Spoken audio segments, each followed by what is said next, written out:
The tension then beginning to mount as this English Championship begins to move away. The pace car pulls off, the green flag goes down, and we're away. 40 long, grueling laps it's going to be, and everyone away. Nigel Murphy in car number 98 from John Carding in car number 7 at this early stage in the game, with Barry Lee there in car number 351, all of them closely bunched up as they come around that turn. George Polly's there in car number 306, and so's car number 63, Phil White.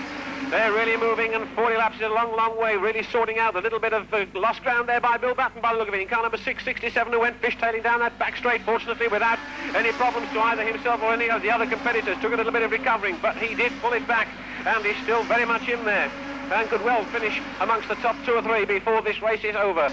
Nigel Murphy in car number 98 from 351, Barry Lee first and second. Right behind Lee is Polly in car number 306, and Pete Stevens in car number 242, just waiting and biding his time, holding on to his position, not yet ready to make a final burst towards getting even a bit closer to the front of the pack.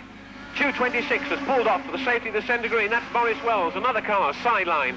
But still, plenty of them out there to really mix it, and indeed mix it they will. They're coming up against the back markers, a real clutch of back markers now, and that could be the opportunity that Lee in particular is waiting for as Nigel Murphy goes through in car number 98 with Lee just behind him in car number 351.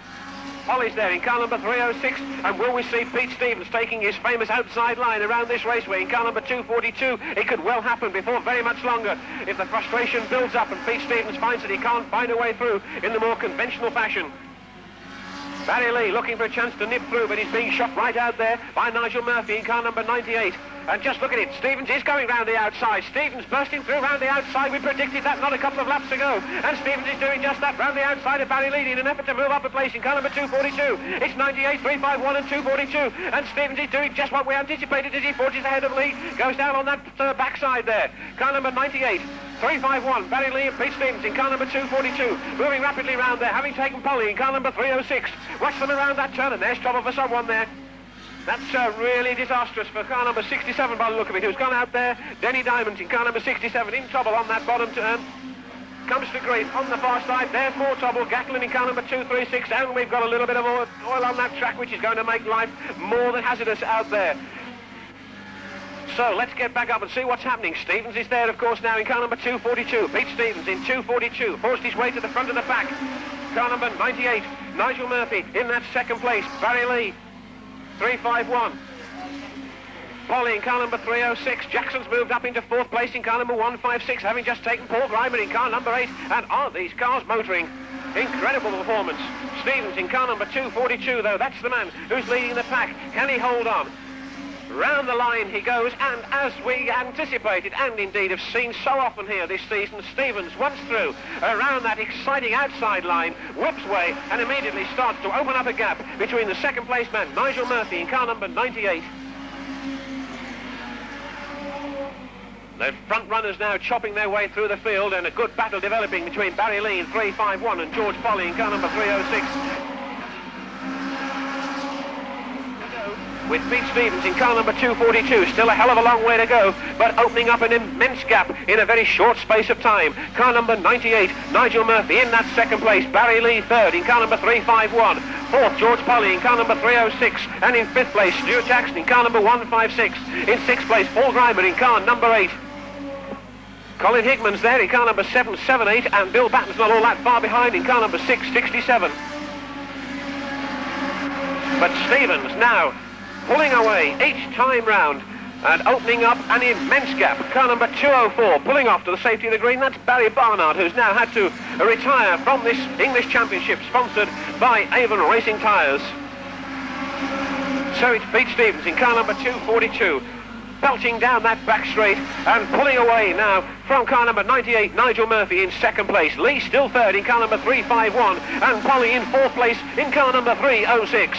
Jackson in that 5th place in car number 156, and Paul Grimer still 6th in car number 8. A little bit tricky on the entrance and exits to the grandstand turn there because of the car which has spewed oil and possibly water over the raceway. But everyone knows that it's there and are now contending with it quite well. certainly it isn't holding Stevens back in car number 242, because he has now got a quarter of a lap lead on, or so, or thereabouts, on Nigel Murphy in car number 98.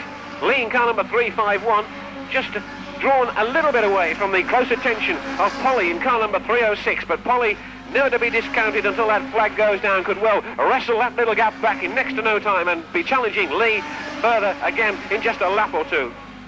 Stevens then in the lead in car number 242 from car number 98, Nigel Murphy. Car number 242, Pete Stevens, who really does know his way around this raceway here at Northampton Stadium, doing his usual trick. Shot round the outside of the racing area there, forced his way to the front, and then once there managed to pull ahead a little. But what is happening? What is happening here? Because we've got the number 98 car of Nigel Murphy moving up on Stevens again. Stevens round that outside line in car number 242, but with just 4 or 5 to go. Nigel Murphy in car number 98 looking for a moment or two as if he was going to come through. Polly in that third place in car number 306, and Barry Lee in 351 also there, with Jackson in fifth place in car number 156, and they're all getting very close again, although Stevens in car number 242 has gone. Polly in that second place there, moving through. Look at this, they're really close. Round the outside is Nigel Murphy. Polly on the inside in car number 306, and they're getting close again. Car number 101 holding them back. Jackson coming down the outside in car number 156, and a tremendous burst of speed from Jackson then in car number 156, but he loses it on the exit to the back straight there with the 351 car of Barry Lee looking for a chance to come through. Polly's drawn away from the immediate commitment behind him in car number 306, but it's Stevens who's still leading in car number 242 down the back straight with the checkered flag being prepared. It's Stevens in car number 242 who becomes the new English champion. In second place, George Polly in car number 306. Third, 98, Nigel Murphy. Fourth, 351, Barry Lee. Fifth, Stu Jackson in car number 156. Just an observation, don't get putting anything in the programmes until they've been confirmed, but what a race. Pete, we'll move on to you first. We know how you like talking into the microphone. You've had a good season here, particularly at Northampton. It looked as if all that experience has stood you in good stead this afternoon at this track. How did the race go? I was a little bit worried in practice. We fitted some bigger brakes on for these long races, and unfortunately they were sticking, so we took all the adjustments off, so we had very little brakes at all, and I think that'll help me go a bit faster. When they started slowing for the corner and in a bit of a queue, I thought, well, there's only one place to go, and it's down the outside, so I did, and I was lucky. Yes, down the outside you certainly went. You had a little bit of trouble, which we'd certainly failed to notice up there in the closing stages on that one side. Tell us about that. When did you first begin to experience trouble up there? Towards about the last 10 laps of the race, I thought, well, there's a lot of oil gone down on the track, especially on the top bend. And then I started to slide, understeer something really bad. I hit a bump and got a solid bounce, so I knew that I got a punch on the inside wheel. So I just had to hope I could manage it to the flag. Well, we're very glad that you did. Congratulations to you, Pete. Now then, we move over to a man that I don't think we've seen here for many, many years, George. 6 years, is it? My goodness me, there we are. You see, time flies. We keep reading all about these various cars that you're building and going to come back with, and we'd like to perhaps have a word about that. Well, we built the Anglia and it wasn't 100% success, and Thursday night it come to a dreaded end up against a post at Aldershot. So tonight we're out with the old Escort. We've spent a few hours getting it ready to be here tonight with it. And it was sort of worthwhile after all. Right. Now then, this man here really knew he was under pressure all the way, and he really put on a fine performance. Let's hear it from the man himself, Nigel. Well, no complaints about Peter. He was quickest man on there and he deserved to win, but old Polly there, he's a bit lucky due to a wayward back marker who I won't mention, but no complaints. They deserved it. Good. And you enjoyed the race yourself? Yeah, I did. It's good. Excellent. Well, I know we did. So, ladies and gentlemen, for the first, second and third men again, let's give them all a nice round of applause. They deserve it.